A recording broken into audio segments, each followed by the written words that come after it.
Welcome to Kenton's videos. Enjoy the video. You start by making the interface visible to Mac OS. Install the XUSB driver unless your X32 is class compliant. Once done, connect the console via USB and power it on, then set the sample rate. 48 kHz is standard for Logic on the X32 so both devices match. Next, on the X32 go to Home, Setup, Card tab and choose the USB routing bank you'll use. This step ensures audio channels map predictably. Make sure the selected bank corresponds to the physical inputs you plan to record. In Logic, open Preferences Audio and pick the XUSB driver, or create an aggregate device if you need multiple devices. Set the sample rate to match the X32 and choose a buffer size.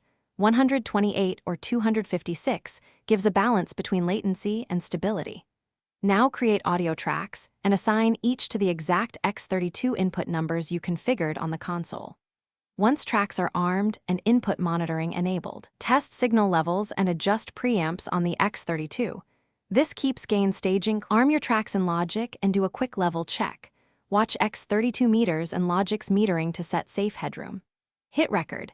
During playback route, Logic's outputs back to the X32 so you can monitor through the desk or studio monitors.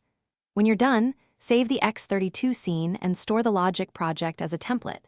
This preserves routing, bus assignments, and buffer settings for the next session. If you run into clicks or dropouts, check USB cable, lower buffer size, or change USB port as your primary troubleshooting tip.